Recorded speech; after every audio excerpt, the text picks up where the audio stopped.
This is the Play Your Position podcast, where we huddle up, call the plays, and inspire you to run your ball into the end zone. Are you ready to score more game-winning touchdowns in your life, business, and career? Then listen up, because it's game time, baby. Now, here's your host, Mary Lou Kaiser. Hello, Team PYP. Mary Lou Kaiser here. Welcome to today's episode of the Play Your Position podcast. If you are new here, welcome. I'm so glad you have decided to tune in. And if you are a longtime listener, you know I love you. You are what keeps me going, along with some other things, of course. But I absolutely love my super listeners, and you know who you are.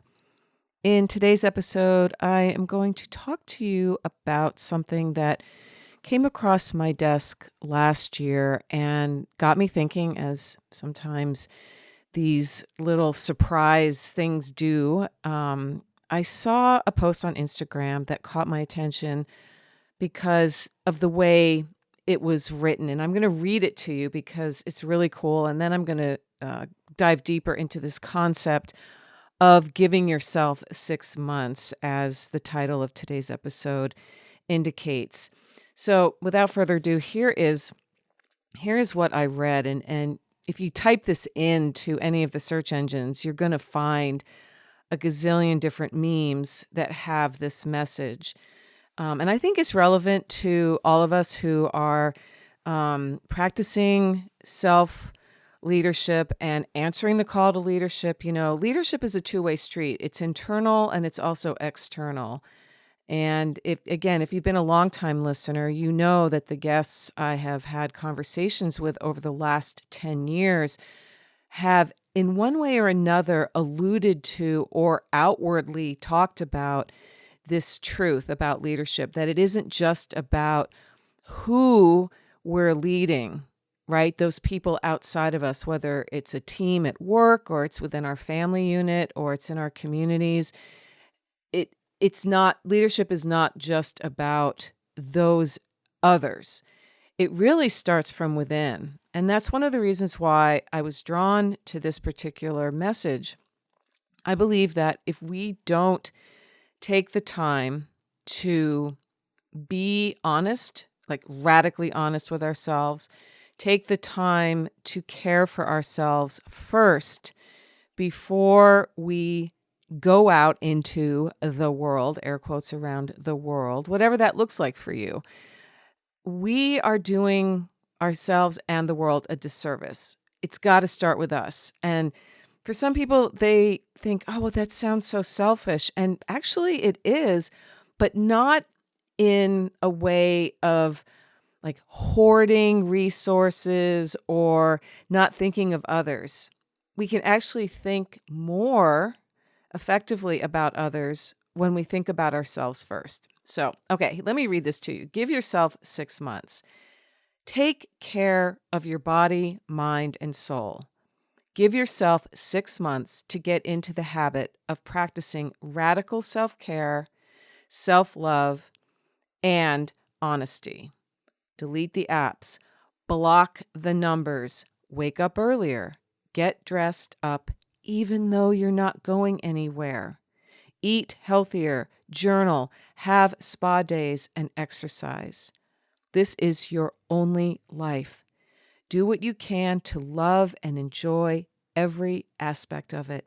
No more waiting. Be the person you've always wanted to be. This will not be like the other times. This time you will change. You will stick to habits, and you will see results. I believe in you.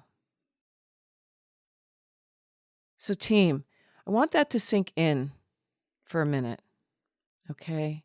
I want you to really wrap your head around this message and look at the next 6 months as a chance to experience some changes that you have not experienced yet. And I don't know what that looks like for you because I don't know you.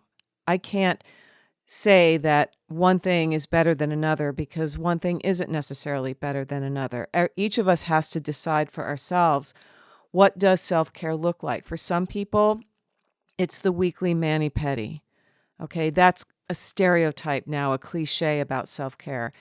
For others, it's having a silent retreat once a month where they disappear from the plugged-in world and go to a place where there's no talking, no electronic devices, no social media, no internet, right?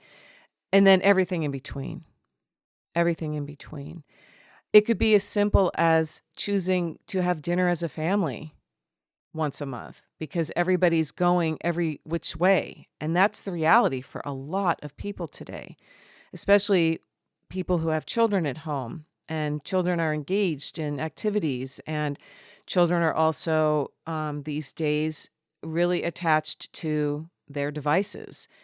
And parents of all different stripes are questioning, what do we do here? How do we get our children to engage not only with us as a family, but with the world around them outside of their phones?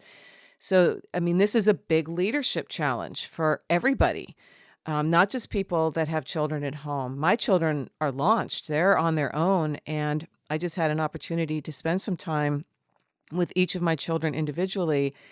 And the phone was present. It's part of the world as we have chosen it to be right now in our human history. And so perhaps deleting some of the apps from your phone, which I have done. I have gone through my phone and said to myself, first of all, I don't even know what this app is anymore. That was an honest thing that I discovered. And then the question I asked myself, if I did know what it was, is, am I really using this? And is it adding value to my life? And I figure, you know what? If down the road I absolutely need to have the Parking Kitty app on my phone again because I'm in a place where the Parking Kitty app is apropos, I will download it, but I don't need it taking up space on my phone. Have I gotten down to just a handful of apps? No, I will admit I do still have more than I probably need. And I'm also proud of myself for letting go of apps that aren't serving me.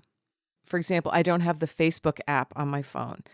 There's one place that I can access Facebook, and I've recently found myself back on Facebook because in September, I attended a high school reunion and I reconnected with a lot of people. Well, a lot of people are on Facebook, and a private group was made for this particular our class, and there were a lot of photos and videos being shared. And so I found myself getting sucked into the Facebook ecosystem because I wanted to see all the different pictures and relive some of the memories.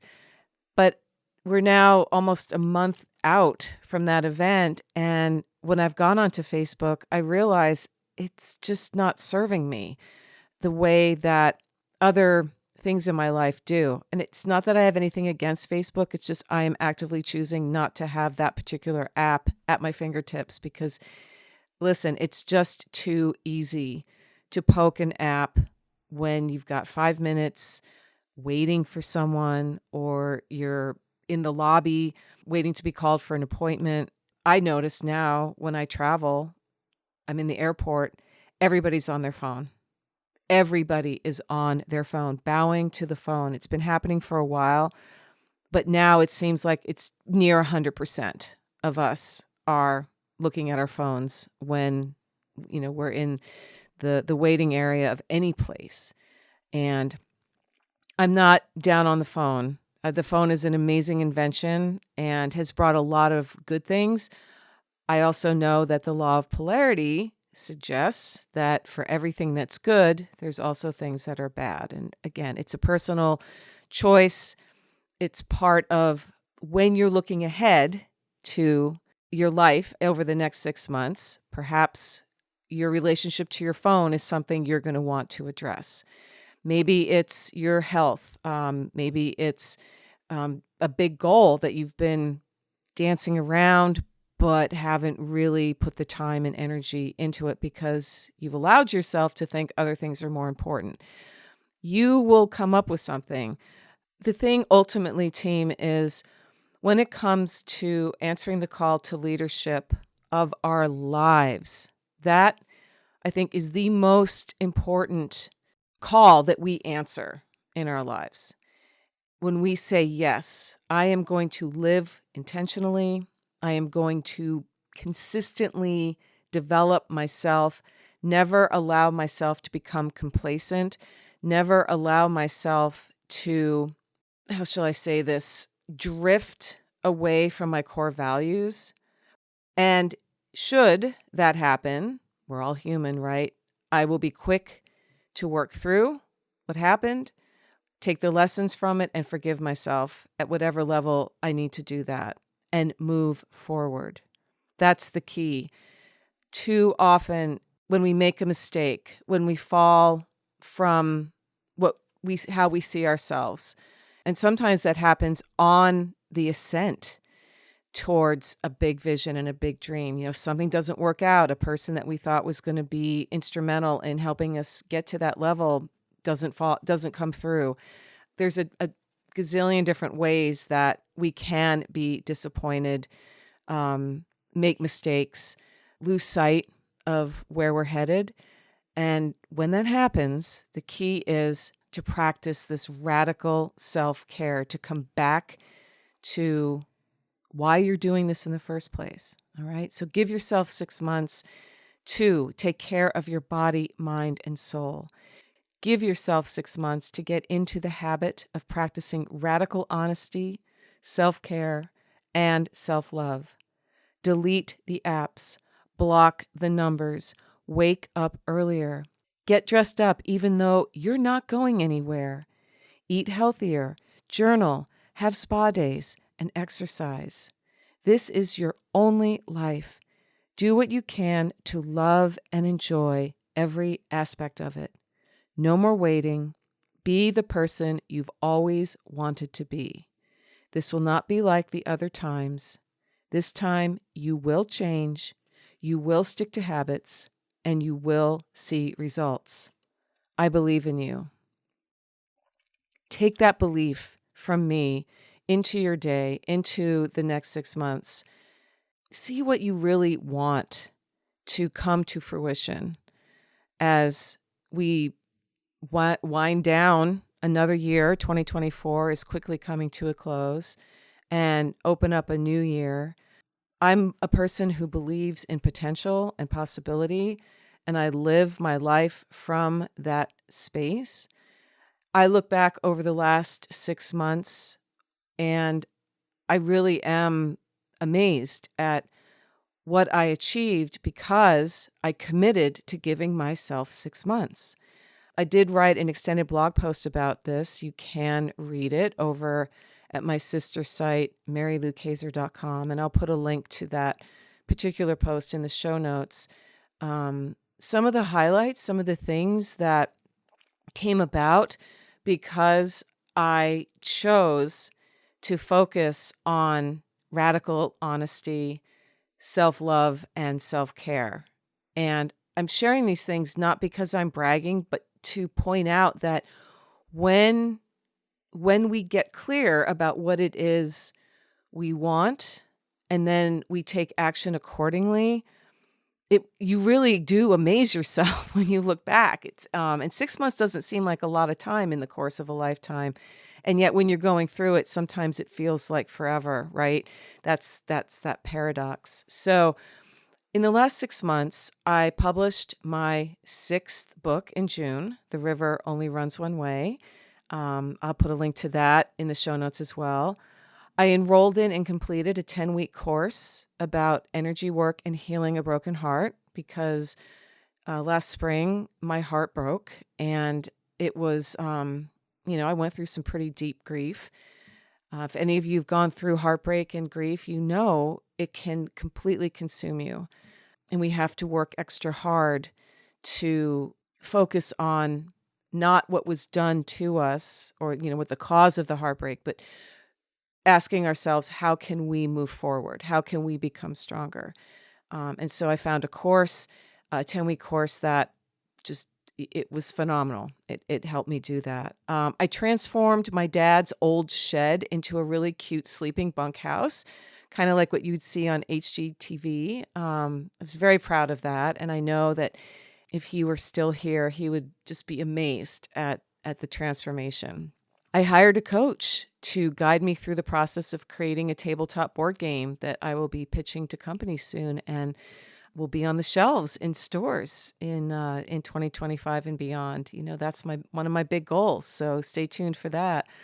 I learned how to use a handful of new AI tools to help me with developing new creative projects, and I'm really excited about AI. I know it gets a bad rap, and there are a lot of people that are terrified of it, who see the downside of it. And I'm not saying those people are wrong. I just choose to focus on what AI is doing to help us advance as humans. And in future episodes, I will share some of these projects that AI has been helping me with. And I put myself first. I took more naps, I read more books, and I actively unplugged from the world more often. Just did a world of good to my whole mental health, the way, I show up. One thing that I didn't list in my blog post that I will share with you is I did start to get dressed up, even if I wasn't leaving the house. And I'll tell you, it made a difference, and it continues to make a difference. I'm wearing more dresses and skirts. I'm not just throwing on the yoga pants and a hoodie because I'm going to be at my desk. I dress like I'm going out into the world, and it makes a difference. All of these choices have yielded some pretty cool outcomes. There's the physical outcomes like my book and my game, and then there's the intangibles that are probably more valuable. I can honestly tell you that I am the happiest I've been in quite some time. And I'm generally a happy person. I have a sunny disposition. I'm friendly. I have a smile on my face most of the time, but I've also experienced in the last 4 years some pretty heavy stuff. Certainly the pandemic, we all experienced that. And within that, some personal things, the loss of my dad, some heartbreak, some projects not coming to fruition the way I'd hoped and planned. So, that's life. That's life, right? So I encourage you to read the blog post because there's some more little tips in there. And ultimately, I encourage you to embrace radical honesty, self-care, and self-love in the next 6 months so you can live more authentically and perhaps experience some wonderful outcomes that right now you just don't know is going to come from making that commitment to yourself.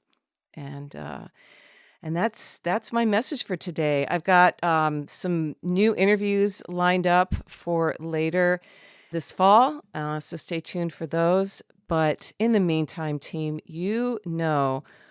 what my ultimate message is every time I end an episode here. It's always a great day to get out there and play your position. This is Mary Lou Kayser. Thanks so much for listening, and we'll catch you next time.